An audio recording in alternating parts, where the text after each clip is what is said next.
जी नाज़रीन, welcome back from the break. आप देख रहे हैं हमारी खुसूसी ट्रांसमिशन बजट रवा माली साल का 2021 और 22 का वफाकी हुकूमत की जानिब से जारी कर दी गई और शाम तकरीबन 6 बजे से हम आपको जो है वो आपके साथ मौजूद हैं। तमाम तर जो आदाद शुमार हमारे सामने आते जा रहे हैं वो हम आपको बताते जा रहे हैं और इस हवाले से हमने देखा वफाक ने आज बजट पेश किया। अगरचे माहिर मुआशियात की जानिब से ऐसा कहा जा रहा है मीशत की जानिब से कि ये काफ़ी अच्छा बजट है, बेहतर बजट है, अवाम दोस्त बजट है, लेकिन अपोजिशन की जानिब से शदीद तहफ़्फ़ुज़ात का इजहार किया जा रहा है और इस हवाले से बजट को मुस्तरद कर दिया गया और मजीद सूरत हाल हमारे सामने आने वाले दिनों में और क्लियर हो जाएगी कि आया बजट वाकई आवाम दोस्त है या नहीं। लेकिन जिस तरह की सूरत हाल सामने आती जा रही है, आदाद शुमार सामने आते जा रहे हैं, उससे नुमाया तौर पर यही नजर आ रहा है कि कोई खातिर ख्वाह हुकूमत ने आवाम को रिलीफ फराम नहीं किया। और इस हवाले से हम गुफ्तगू कर रहे थे ब्रेक से कबल, हमारे साथ नदीम मौलवी साहब भी मौजूद थे। सर, तो बताइएगा, मजीद के दिफाई बजट में भी इस मरतबा इजाफा किया गया है, लेकिन सेहत और तालीम के शोबों पर उस तरीके से तवज्जो नहीं दी गई। बजट को अगर हम कंपैरिजन करें तो आप क्या समझते हैं, गुज़िश्ता 2 बजट से जो मौजूदा बजट है वो ज्यादा बेहतर है? देखिए, पिछले बजट से या पहले की बजट से अगर हम कंपेयर करें तो बजट बहुत बेहतर है। उसकी वजह मैं आपको बता दूं, उसकी वजह यह है कि जो सबसे अहम बात जो पाकिस्तान में आज तक लोग टैक्स नहीं देते थे, वो वजह ये थी कि लोग कहते थे जो महकमे हैं वो हैरेस करते हैं, तंग करते हैं, तो लोग कहते थे बेहतर है हम टैक्स ना दें। तो इस बात की निशानदेही करना शौकत तरीन साहब की और खुद वाज़े तौर पे कहना कि जनाब जो टैक्स के जो डिपार्टमेंट है जो हैरेसमेंट करते थे अब वो नहीं कर पाएंगे, क्योंकि सेल्फ असेसमेंट के जरिए, यानी कि मैं खुद अपने मर्जी से अपने हिसाब से टैक्स दूंगा, मुझे अब ये नहीं होगा कि मैं मालूम पड़ा मैं टैक्स भी दे रहा हूं और मुझे एक मुजरिम बना के पेश किया जाता है और शो कॉज नोटिस दिए जाते हैं।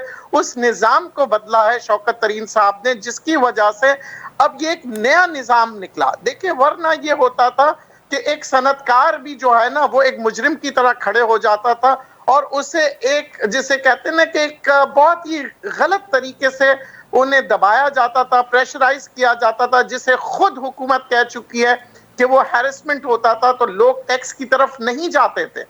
ये वही अवाम है कि अगर सैलाब हो जाए या तूफान आ जाए तो ये सारी अवाम अपने जेबों से पैसे निकालते हैं, अपने भाइयों की मदद करते हैं, चाहे वो पंजाब में हो, खैबर पख्तूनख्वा में हो या सिंध में हो। कभी भी कोई भी अगर मसला आ जाता है कुदरती तौर पे, आपने देखा है कई दफा सैलाब आ जाते हैं, कोई आते हैं, तो ये पाकिस्तानी अवाम बढ़ चढ़ के हिस्सा देती है। तो ये टैक्स क्यों नहीं देती थी? वो इसी वजह से नहीं देती थी कि जो टैक्स देने जाता था उसे इतनी तकलीफ होती थी कि वो कहता था कि बेहतर है कि मैं ना दूं। तो ये एक निजाम बदला है इस बजट में। ये पहली दफा ये निजाम बदलने जा रहा है कि जनाब के कोई अफसर आपको तंग नहीं कर सकेगा टैक्स की लेने की सूरत में।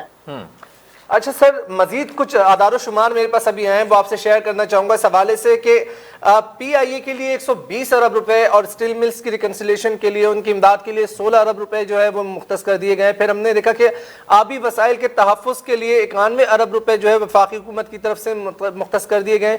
बिजली मनसूबों के लिए 108 अरब रुपए रखे गए हैं, जबकि गिलगित बल्तिस्तान का जो बजट का हजम है वो 162 अरब है और इस साल 40 अरब रुपए जो है वो जारी किए जाएंगे।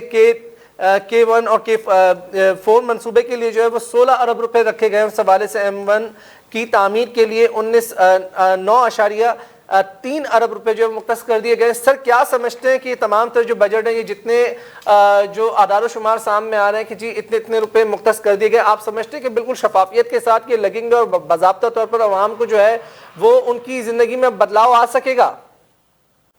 ये बहुत ही बेहतरीन सवाल किया और इसी का सबको डर होता है, चाहे वो अवाम हो और दूसरी जानिब आप देखते हैं कि कई सालों से यही सवाल अवाम करती है कि क्या जो बजट है उसे इस्तेमाल किया जाएगा। डेवलपमेंट के ऊपर भी आपने देखा काफी दफा जो है ना एक बजट एलोकेट होता है मगर उसे इस्तेमाल नहीं किया जाता। बहुत सी दफा सूबों में यही शिकायतें आती हैं कि हमें फंड्स नहीं दिए गए। तो बात यह है कि बजट की अगर हम बात करें, बजट बनाने वाले ने बहुत अच्छा बनाया, मगर उस बजट को इम्प्लीमेंट करने वाला क्या उसी तरह उसी स्पिरिट के साथ काम करेगा? अगर आप गिलगित बल्तिस्तान के ऊपर आप कह रहे हैं तो एक टूरिज्म की इंडस्ट्री डेवलप हो जाएगी। अगर आप मोटरवेज की बात कर रहे हैं तो आपके जो देहातों में जो किसान है उसके लिए रास्ते निकल आएंगे अपने सामान बेचने के लिए। और अगर सर आप इसके साथ बिजली साथ की एक बात निशानदेही कर और रहे हैं, करना चाहूंगा, कुछ मजीद आलार शुमार भी मेरे पास आएंगे। आजाद कश्मीर के लिए 60 अरब रुपए जो मुख्तस किए गए। जुनूबी बलूचिस्तान का जो तरक्याती प्रोग्राम बजट है वो 601 अरब रुपए है और 5 उसकी लागत है। इसके साथ साथ हम देखते हैं कि वफाकी वजारतों के लिए 672 अरब रुपए का जो तरक्याती बजट है वो मुख्तस कर दिया गया है। सर क्या समझते हैं, गिलगित बल्तिस्तान के ऊपर अगर हम रोशनी डालें तो काफी ज्यादा हमें वहां पर नजर आता है कि जी डेवलपमेंट शायद उस तरीके से नहीं है। हम माजी में भी देखते हुए आए कि सवालात उठते रहते हैं, फिर बलूचिस्तान के हवाले से तो काफी ज्यादा जो है वो सवालात जन्म लेते हैं। और सर आजाद कश्मीर में भी खातिर ख्वाह तौर पर इंतखाबात भी होने जा रहे हैं, क्या समझते हैं, इस पर रोशनी डालिएगा। देखें ये जिस तरह एलोकेशन हो रहे हैं उसी तरह देखें डेवलपमेंट होगी, क्योंकि अगर हम सनदों की बात करते हैं तो सनद पंजाब और सिंध, मगर अगर हम टूरिज्म की बात करते हैं तो फिर हम आता है गिलगित बल्तिस्तान तरफ। उस जगहों पे अगर आप देखें, खैबर पख्तूनख्वा के एरिया में देखें, बलोचिस्तान की अगर हम बात करते हैं तो हम माइनिंग्स की तरफ देख रहे हैं। तो अगर एलोकेशंस किए जाते हैं उनकी डेवलप, क्योंकि जब तक कि वो सूबा डेवलप नहीं होगा तो मजीद ना आप माइनिंग कर सकते हैं, ना आप टूरिज्म डेवलप कर सकते हैं, ना कुछ। तो उस सूबे को डेवलप करने के लिए जो फंड्स दिए हैं, मैं समझता हूं बहुत अच्छा किया इन्होंने दिया, क्योंकि अगर फंड्स की कमी आती है उन सूबों में, जैसे कि मैंने अर्ज किया, फिर क्या होगा कि जब सूबे तरक्की नहीं करते हैं तो वो सूबों के जो अवाम है, जो लोग हैं, वो दूसरी तरफ हिजरत करते हैं, और जो के शहरों के लिए बुरा होता है, मुल्क के लिए बुरा होता है, मईशत के लिए बुरा होता है। बिल्कुल नदीम साहब। अच्छा नदीम साहब, एक और खबर जो हमने देखी, और इससे बजट से पहले मेरे ख्याल में आपसे एक दफा बात भी हुई थी, गाड़ियों के हवाले से। ये जो ऑटो इंडस्ट्री है, आपको पता है कि बड़ी ग्रूमिंग इंडस्ट्री है पाकिस्तान में, लेकिन ये तब से मुमकिन हुआ जब से 2016 के बाद से एक ऑटो पॉलिसी का इनेकाद हुआ पाकिस्तान में, उसका इजरा हुआ, उसको अप्रूव किया गया। उसके बाद 2021 तक बहुत सारे ब्रांड्स हमने देखे पाकिस्तान में नए जो आए भी, और बहुत सारे प्लांट्स भी पाकिस्तान में लगे। इस इंडस्ट्री में एक बूम आया। कोरोना के बावजूद भी हमने देखा कि सेल्स बहुत ज्यादा गाड़ियों की, बहुत कंपनीज की बढ़ी। रेट्स कब गाड़ियों के आपको पता है जी, कंपटीशन का आगाज हो गया जब से नए ब्रांड्स आए हैं।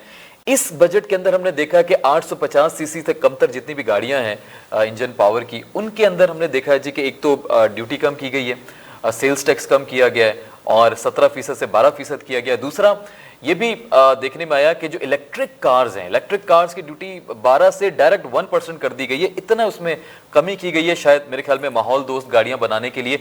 तो आप ये ऑटो सेक्टर में इन तमाम तर जो छूट दी गई है, इसमें क्या बेनिफिट देख रहे हैं? एक ऑटो सेक्टर को भी कितना फायदा होने वाला है, और जो अवाम है, जो शख्स, जो गरीब आदमी गाड़ी खरीदना चाहता है छोटी सी, उसके लिए कितना आसान हो जाएगा गाड़ी खरीदना? देखिए, मईशत के लिए ये जो ऑटो सेक्टर है, जो आप गाड़ियों की बात करते हैं, ये अच्छा नहीं साबित होता।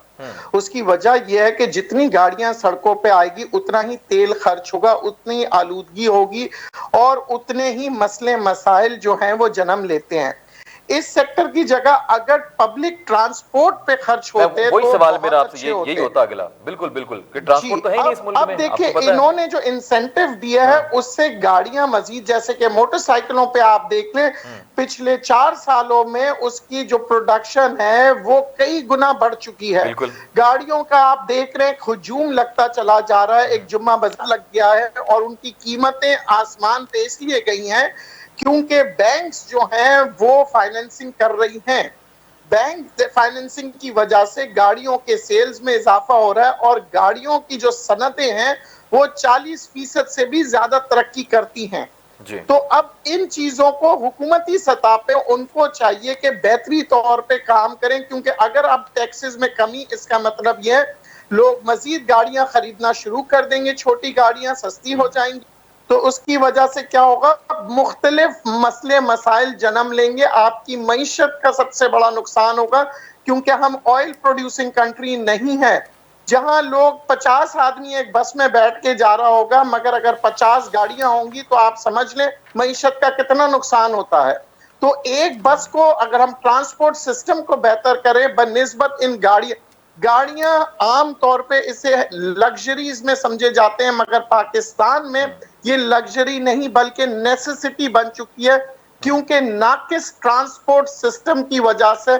और खास तौर पे हम ये देख रहे हैं कि सिंध के अंदर कई दिहाई से कोई नई बसें नहीं आई हैं, जिसकी वजह से प्राइवेट सेक्टर कुछ बसें चलाती हैं। ट्रांसपोर्ट का निजाम बदतर होने की वजह से आपके यहाँ महंगाई बढ़ती है, क्योंकि खास तौर पे अगर हम ट्रकिंग की भी बात करें, ट्रांसपोर्टेशन की, तो किसान के पास से सामान लाने के लिए शहर तक इतनी कीमत होती है कि बाज वक्त जितने का सामान नहीं होता उतना ट्रांसपोर्टेशन देना पड़ जाता है, और उसकी वजह से जो अशिया है उसकी कीमत बढ़ जाती है। हमारे एक्सपोर्ट जो हैं वो नहीं हो पाते, क्योंकि ट्रांसपोर्टेशन का जो हमारा जो चार्जेस हैं वो इतनी ज्यादा होती है कि जब वो पोर्ट तक सामान पहुंचता है तो उसकी कीमत बेतहाशा ऊपर हो जाती है। राइट। अच्छा सर, ये कुछ फलों के हवाले से भी आपको पता है कि ये बड़ी ज़रूरी चीज़ें होती हैं। आप सब्जियां, फल, इसके बगैर आपका गुजारा नहीं होता। और एक आम गरीब आदमी सब्जी तो शायद खरीद भी ले, तो फल आपको पता है बड़ी मुश्किल से ही घर पे ले जाता है। ये अच्छी बात है कि सैलरीज में इजाफा हुआ है, मिनिमम सैलरी 20,000 की गई है, लेकिन फलों के अंदर भी हमने देखा है कि कुछ छूट दी गई है। आपको लगता है कि ये जो जितने भी आपको पता मार्केट्स में जो लोग हैं, जो तरसील करते हैं, जो स्टॉक करते हैं, फिर जो मार्केट्स में रिटेलर्स हैं, वो इम्प्लीमेंट होने देंगे इस तब्दीली को? फलों के रेट्स जो कम किए गए हैं, फलों के रस के ऊपर जो है वो ड्यूटी छोड़ी गई है, इसका आम आदमी को फायदा पहुंच सकेगा? हुकूमत चाहे देना फायदा देना चाह भी रही है, क्या जो दरमियान के लोग हैं, जो स्टेक होल्डर्स हैं, क्या वो फायदा पहुंचने देंगे अवाम को? उनको कौन निपटेगा? देखिए, मैंने एक तजवीज दी थी हुकूमत को कि इससे पहले कि आप बजट अनाउंस करें और आप जब सब्सिडी दे रहे हैं उन सेक्टर में जाएं और पहले उनसे मुआहदा करें कि अगर हम आपको ये सब्सिडी देंगे तो उसको आप पास ऑन करेंगे तो हम ये सब्सिडी देंगे। अगर अफसोस के साथ हमारे यहाँ पे सब्सिडी दे दी जाती है और जो हजरात जिस कारोबार के अंदर होते हैं वो उसका पास ऑन आवाम को नहीं करने देते, तो फिर क्या होता है कि हमारी जो मईशत है, जो इकोनॉमी है, वो दो तबकों में शुमार हो जाती है। एक अमीर अमीरतर हो जाता है और एक गरीब गरीबतर हो जाता है। उसकी वजह यह है कि उसकी आमदनी का जरिया जो है वो कम हो जाता है और अखराजात बढ़ जाते हैं। अच्छा सर, आईटी सेक्टर जो है, हमने देखा कि कोरोना के इस पूरे अरसे में 2 सालों के अंदर पाकिस्तान के पास कोई खास आईटी बिजनेस हुआ नहीं करता था इस कोरोना से पहले, लेकिन कोरोना में हमने देखा कि इंडिया पड़ोस में एक बहुत बड़ी मार्केट है आईटी सेक्टर के हवाले से, बहुत बड़ी मईशत है ऑफ कोर्स। तो आईटी सेक्टर उनका ऐसा सेक्टर था, उनकी फिल्म इंडस्ट्री के साथ साथ कुछ और उनके पास ऐसे जराए हैं, लेकिन आईटी सेक्टर से बहुत कमाते थे और पाकिस्तान को बहुत कम एक क्लाइंट्स कह लीजिए, पाकिस्तान के जितने भी लोग हैं वो पढ़ लिख कर बाहर जा रहे हैं, उनको जॉब्स नहीं मिल रही हुआ करती थी। लेकिन इन 2 सालों में हमने देखा कि अचानक खेप बढ़ गई। पाकिस्तान में जो सॉफ्टवेयर डेवलपमेंट के लोग हैं, आईटी के जितने भी लोग हैं, इस फील्ड से ताल्लुक रखने वाले, खासतौर पर डिजिटल साइड के जितने भी लोग हैं, इस बजट के अंदर जी हमने ये भी देखा कि जितनी भी आईटी की मशीनरी है उसके ऊपर भी जो है टैक्स की छूट दी गई है, और जितनी भी आईटी से रिलेटेड सामान है, खाम माल, तमाम तर चीज़ें जो भी आईटी से रिलेटेड हैं उस पर छूट दी गई है। तो आपको लगता है कि इससे मजीद बूस्ट मिलेगा? एक डर ये भी है कि अभी जब कोरोना के बाद सूरत हाल बेहतर होगी तो इंडिया में तमाम बिजनेस वापस चला जाएगा और पाकिस्तान में फिर वही हाल हो जाएगा जो पहले हुआ करता था आज से 2 साल पहले। इस वक्त इमरान खान साहब ने बताया जी कि हमने बिलियंस में प्रॉफिट कमाया आईटी सेक्टर में, तो आपको लगता है कि ये छूट देना इस वक्त जरूरी था और इससे फायदा पहुंचेगा? देखिए, आईटी सेक्टर की अगर हम बात करें और जो बात आपने कही वो थोड़ी सी मुख्तलिफ है। दूसरी बात जो आपने कही ना कि सारी दुनिया के अंदर से जब मईशतें दोबारा से चलने लग जाएगी तो पाकिस्तान के लिए एक मुश्किल वक्त आएगा, बिल्कुल सही बात कही, मगर आईटी से रिलेटेड नहीं आएगा। वो आएगा मुख्तलिफ अदर इंडस्ट्रीज से जहां पे हमारी कॉस्टिंग बढ़ती है, जैसे कि टेक्सटाइल हो गया। आपको पता है कॉटन के अगर हम बात करें, हमारे यहाँ कॉटन की शॉर्टेज हो गई है। अब मुख्तलिफ जगहों से हमारे जो एक्सपोर्ट के ऑर्डर थे उसको पूरा करने में मुश्किलात आएगी। मगर इस वक्त जो मौजूदा पोजीशन है, अगर आईटी की हम बात करें तो पाकिस्तान की जो नौजवान नस्ल है बहुत ही बेहतरीन कारकर्दगी के साथ काम कर रही है। और मैं बड़े फख्र से कह रहा हूं कि पाकिस्तान ही के जो यूथ है उसमें से एक साहब है जो कि अमेज़न को पाकिस्तान में लेके आए हैं। यानी ये अमेज़न ये वो जरिया है जिससे हर पाकिस्तानी जो घर पे बैठा हुआ है, छोटा से छोटा कारोबार करना चाहता है, वो अपनी अशिया को बाहर के ममालिक में बेच के अरबों डॉलर पाकिस्तान के लिए कमा सकता है। तो ये आईटी सेक्टर जो है, मैं समझता हूँ बहुत ही बेहतरीन तरीके से डेवलप हो रहा है और इसे मजीद डेवलप करना चाहिए। अच्छा सर, ये मुझे बताइएगा कि जो मौजूदा अब बजट हुकूमत ने पेश किया है और जिस तरह की जो स्ट्रेटजी अपनाई गई है, जो पॉलिसीज वाजे की गई हैं, ख्वाह वो IT सेक्टर से हो, ख्वाह वो ज़राअत के शोबे से हो, ख्वाह वो दीगर शोबाजात से हो, आप समझते हैं कि इन तमाम तर जो बजट के आदाद शुमार सामने आए, जो हुकूमत अपनी पॉलिसी वाजे कर रही है, उसके बाद यकीनी तौर पर जो है हम चीज़ों में बेहतरी देखेंगे आने वाले दौर में? मईशत की जो सिमत है वो बिल्कुल इसी सही सिमत की तरफ गामजन रहेगी या डाउनफॉल हम फेस कर सकते हैं? इस पर ज़रा प्लीज़ रोशनी डालिएगा। देखिए, मैं वही बात करूंगा जो बिलावल भुट्टो साहब ने की, जो ऑपोजिशन कह रही है, जो अवाम कह रहे हैं, जिनको सबको खौफ यही है कि आगे आने वाले दिनों में ये कोई मिनी बजट पेश ना कर दें, कोई IMF के कहने पे काम करना शुरू ना कर दें, बिजली की कीमतों में इजाफा ना कर दें। तो ये सारी बातें आज जो हम तारीफ कर रहे हैं बजट की, हो सकता है कि बाद में हम ही लोग बुराई कर रहे हो। उसकी वजह यह होगी कि अगर इस मुल्क का अफसोस के साथ कहना पड़ रहा है, अक्सर लोग ऐसे ही करते हैं कि बाद में हमारे यहाँ सारा साल जो है नोटिफिकेशन आता रहता है, जैसे कि कुछ अरसे पहले कहा गया था कि जी बिजली की कीमतों में इजाफा नहीं होगी, फिर आहिस्ते आहिस्ते करके कभी 10 पैसे, कभी 20 पैसे, कभी 8 आने, 1 रुपया करते करते करते तकरीबन 10% से भी ऊपर कीमतें निकल जाती है।